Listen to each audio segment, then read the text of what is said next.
to the Middlesex Chamber Today. My name is John Guerin, and it's a pleasure to be with you once again as we explore the many activities of the Middlesex County Chamber of Commerce.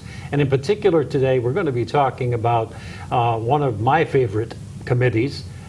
Maybe I'm kind of dull, but anyway, Legislative Committee. Now that sounds like it might be a kind of a heady subject, but there's a lot of very important things for every person who's out there. And our guest on the program today is Derek Phelps. Derek, welcome to the program. Thank you. Thank you very much. It's a pleasure to be here. And glad to have you. And what I usually like to do at the beginning of the program, I think you remember from when we did this last year, I'd like to give you an opportunity to tell the audience a little bit about yourself. Because as we often mention, Middlesex County Chamber of Commerce is made up of volunteers, people who work on these committees and councils, and what you do in real life, and perhaps how you got involved with Legislative Committee. Sure. So I'm the co-chair of the Chamber's Legislative Committee with Rick Parmalee. We meet once a month in the Chamber boardroom that's downstairs at the headquarters on Main Street. I am currently with a company called Fuel Cell Energy, which is actually a relatively new member to the Middlesex Chamber. When last we met, when we were here last year, I was with Updike, Kelly, and Spelsey. UKS is a very active and enthusiastic member of the Chamber. Another gentleman by the name of Rich Corella, who's former chairman of the Chamber's Board of Directors, was at one time the chair of the Legislative Committee, and as he moved up on the food chain, he enlisted my involvement, and so now I've been with the Legislative Committee for, I want to say about 3 years. Okay. Very good. Now, for Legislative Committee, as I said, it is one of my favorite committees. When I was younger and more politically involved, it was one that I attended on a very regular basis and enjoyed very much the discussions that went on there. But for our viewers, in terms of how the Legislative Committee works with the Chamber of Commerce and what that means to state legislature or even others. And thank you. That's a great question. I think this bears some discussion and emphasis. So there are a great many services that Chamber members can derive from being a member of any Chamber of Commerce, and certainly I think with the Middlesex County Chamber of Commerce, these are multifaceted, and I think they are important to understand and appreciate with the membership. Some businesses will choose to be involved in a Chamber of Commerce largely with a focus on networking, with the idea in mind that they might find new customers by being active in networking and socializing at Chamber events.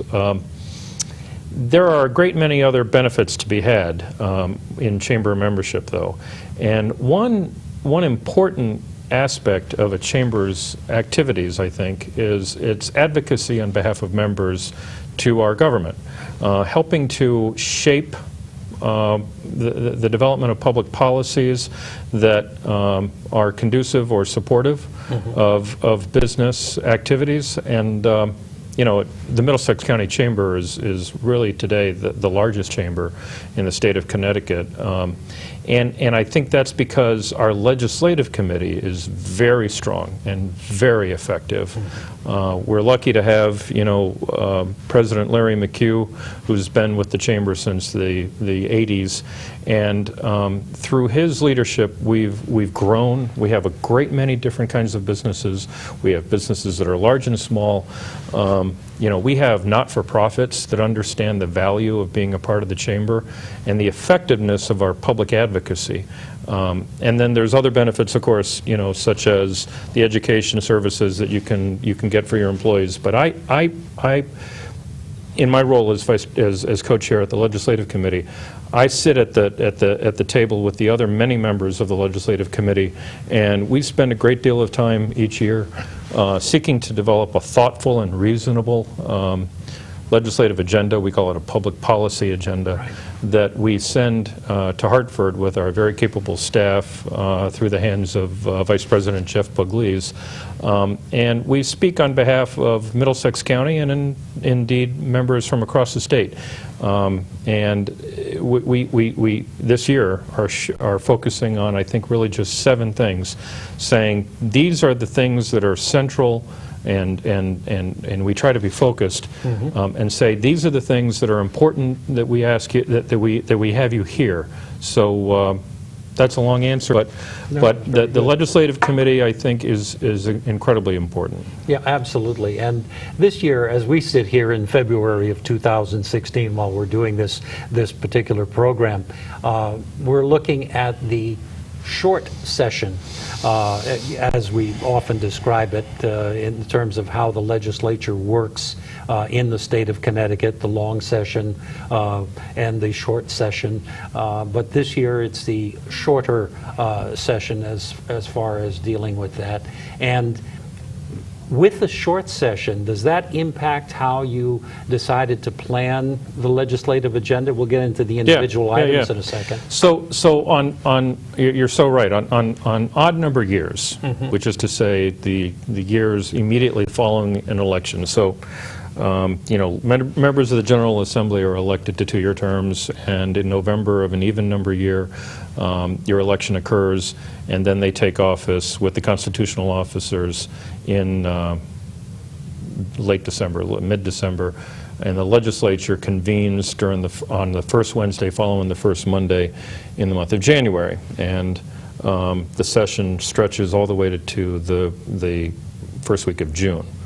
And the next year, an odd number year, or odd number year, and then the next year is an even number year, that session is shortened by 2 months. So a 5-month session becomes a 3-month session, and they begin in early February and they end in early May. And so the session is set to end at midnight on Wednesday, I want to say May 4th. I believe it is this year, yes. Yeah. And so a couple things to make a point about there. So under the Constitution, the role of the General Assembly in a short session is narrowed, and I think individual legislators are not supposed to be putting forward bills. Committees may raise bills, and the real focus, ostensibly, is on adjusting or truing up as necessary the second year of the 2-year biennium budget that was enacted in the previous year. So out of respect for that, the legislative committee is communicating a legislative agenda that says, we understand this is a short session, we understand you're not supposed to be taking up all kinds of crazy things, and we ask, therefore, that you keep your focus on just a short list of a few things with respect to the concerns of members of the Middlesex Chamber and businesses in the Middlesex County area. Well, I think by far, I don't think there's any question in terms of news coverage and topics of discussions that have come up, the budget by far, let alone the fact that it should be the focus of this year's short session, has been discussed in terms of proposals made by the governor, proposals made by the 2 sides of the legislature, the Democratic and the Republican, caucuses in there. Where does the legislative committee stand as far as what they want to see brought up, within the governor's budget? Why don't we start there? Yeah. So first, before I get into that, I think it's important to tip our hat to the governor and say, listen, the business community has been stressing the need for a fair and balanced and reasonable and practical budget that respects the taxpayer, particularly the business taxpayer, for the last 5 years. And I don't think I'm speaking out of school when I say some businesses would say that the governor has not heard their pleas, and that the budgets over the last 5 years have increased spending in a way that was probably unfortunate, And, both the General Assembly and the governor have been, had their hands in that. We often say, the governor proposes, the legislature disposes. So under the process, the governor simply develops a budget and says, this is what I think you should do, and that occurs early in the session. But then the legislature proceeds to do what they think they should, and the budget has grown considerably each year, even in a recession economy, for the last several years. Yes. The business community and the chambers and CBIA and all kinds of community voices, business voices, have said we need more moderate and frugal budgeting. And lo and behold, much to our delight, Governor Malloy seems to have heard those pleas, and he put forward a budget a couple of weeks ago that is a huge step in that direction. Mm-hmm. We often talk about zero-based budgeting. We often talk about the budget that is, continuing services. And, in budget circles, there is this conversation that occurs where there is honest difference in opinion as to whether or not, a budget that takes the services that were enjoyed last year and then seeks to, again, continue those same services this year. And, of course, with the cost of inflation, that requires a slight increase in the budget.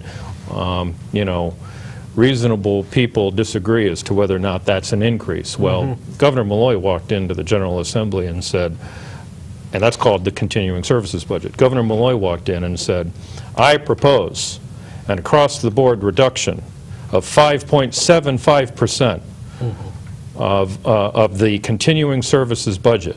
And I call for virtually every state agency to enact a reduction in their budget to that effect. Mm-hmm. And a lot of the business community just about fell off the floor. Mm-hmm. But good for him, because he is clearly getting the message that government needs to be affordable.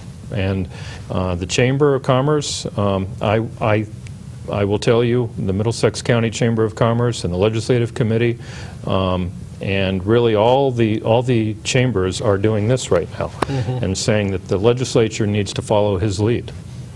Well, of course, now the question becomes, as you said, the governor proposes and the legislature disposes.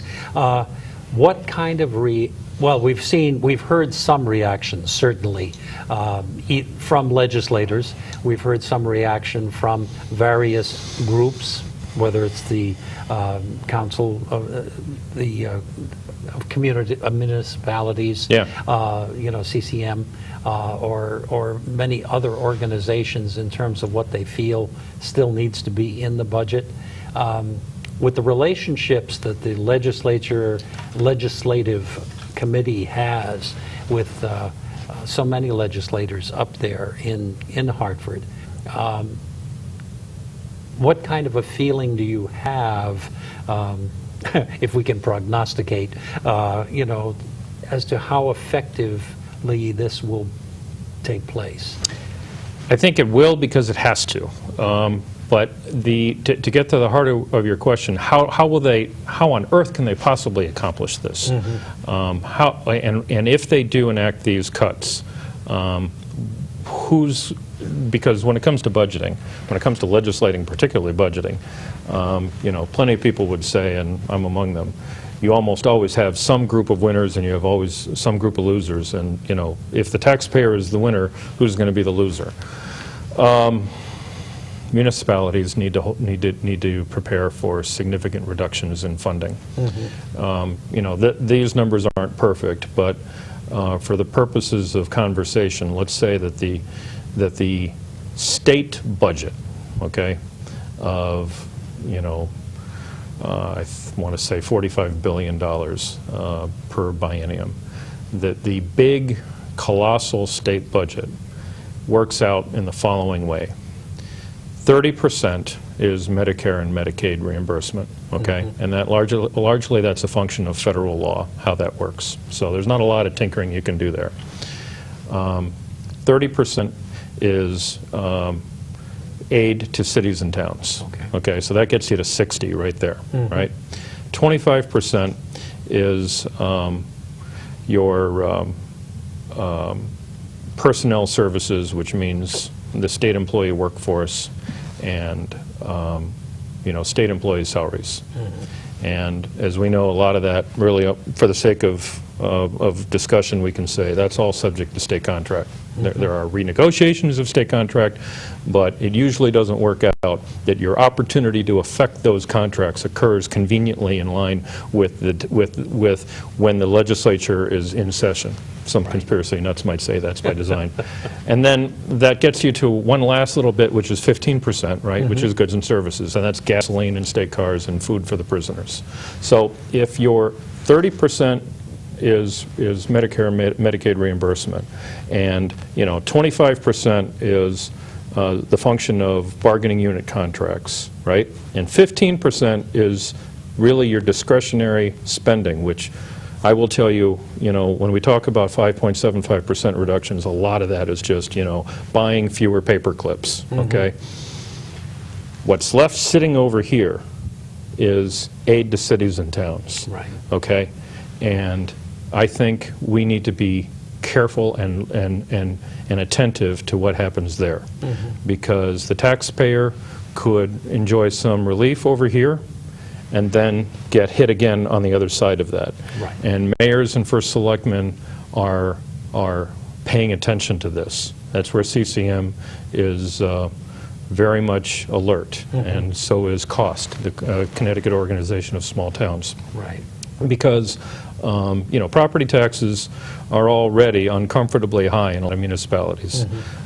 Businesses are paying, not just property taxes, but often paying real property taxes, real estate and then real property.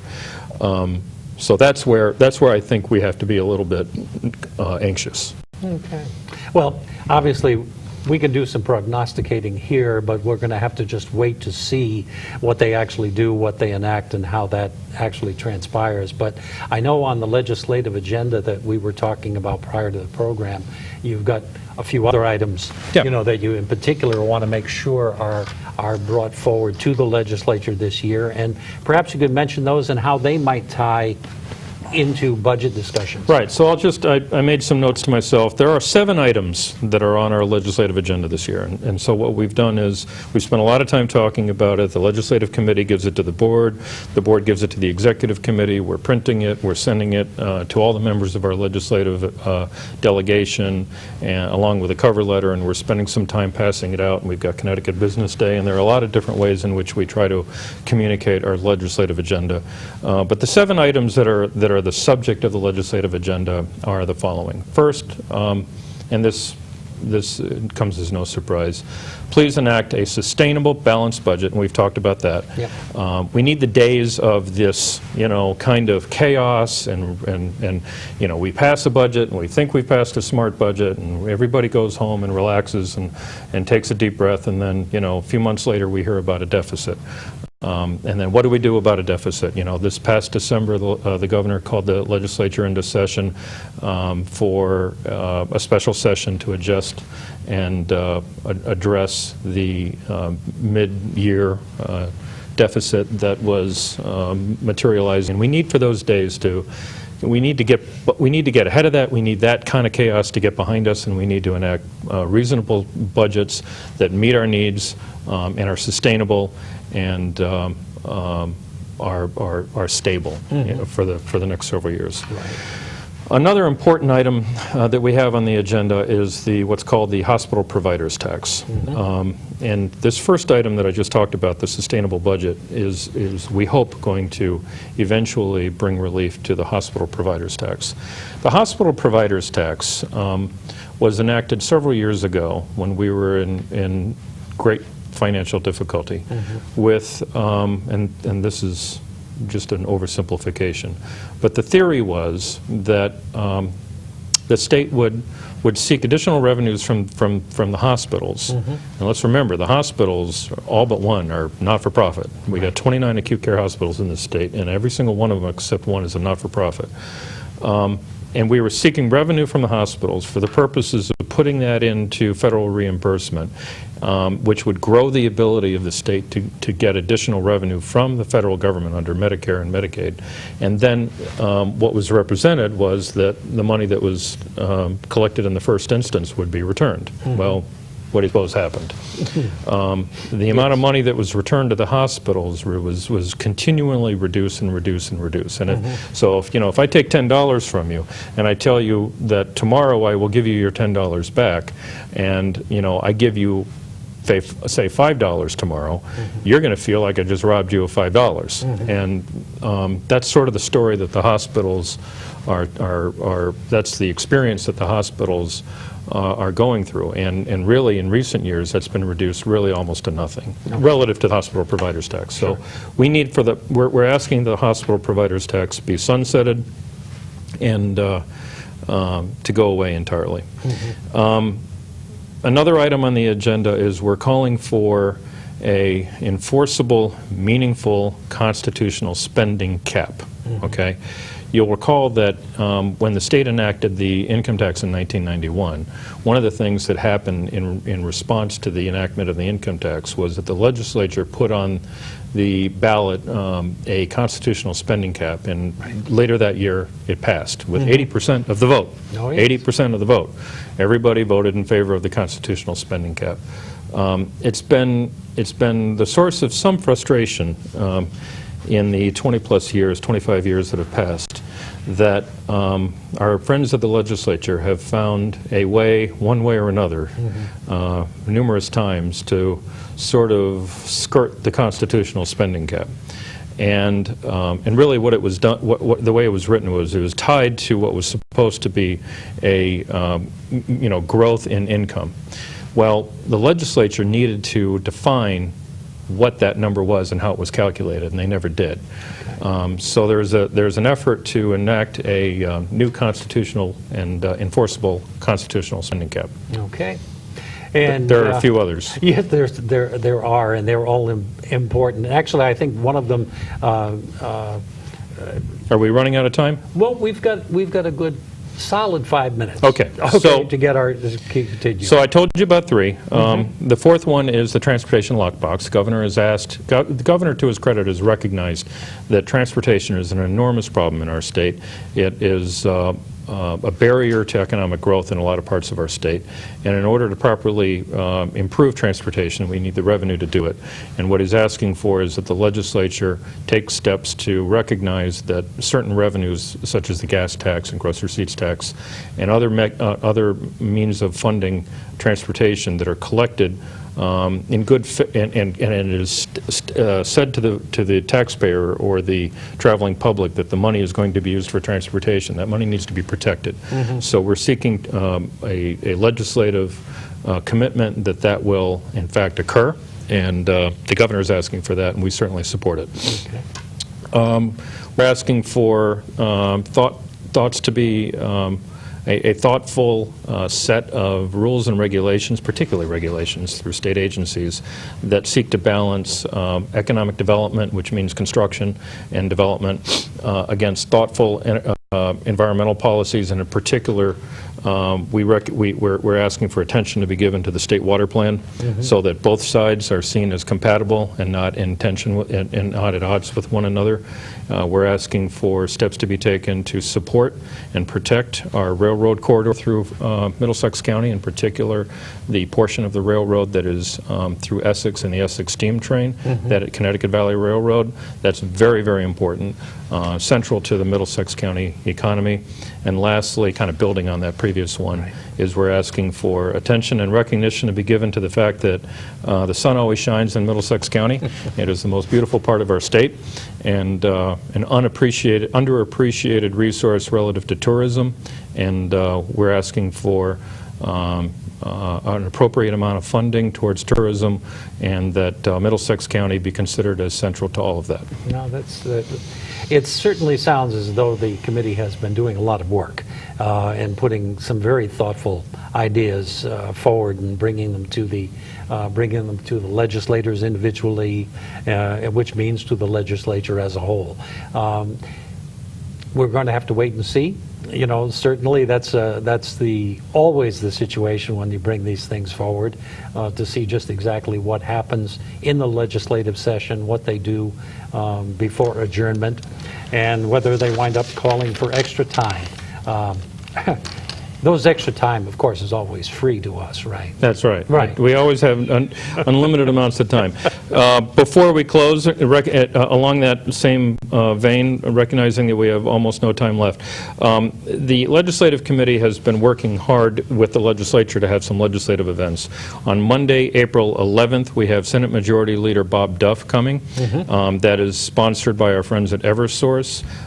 We have a legislative we have a speaker's breakfast on Friday, March 11th. Our friends at Updike, Kelly and Spelsey are sponsoring that. And I think it will have occurred by the time our viewers see this show. Yes. But the day after tomorrow, there is what we call our full legislative breakfast. We have 12 or 13 legislators who are going to be coming, and we have upwards of 100 chamber members that are attending that. Let me tell you, I know for a fact that a lot of other chambers have breakfasts like this, and they're lucky if they get 3 or 4 legislators, and we get the full cadre of our members, Right. Of our delegation. It's That a has testament to always our been a chamber. highlight. It really is. And Derek Phelps, co-chair of the Legislative Committee, I want to thank you for having been with us today. And as I sit here today, and as people are watching this program, we can say that it was a very successful legislative breakfast. It was wonderful. It was great. It was the best ever. But in all seriousness, over the years, that has been a highlight, you know, of Oh, yeah. the chamber, Yeah. and the people can actually sit down and get to meet them. And we hope that those of you who are chamber members continue to put input into the legislative committee and let them know what you're thinking. And if you're not a chamber member, now's a good time to get involved, because you just heard about how this can benefit you individually. But we are running short on our time. So this is John Guerin saying thank you for having spent the time with us. I think it's been very educational. I hope you've enjoyed it, and hope that you will return again for another Middlesex Chamber Today. Thank you, and so long.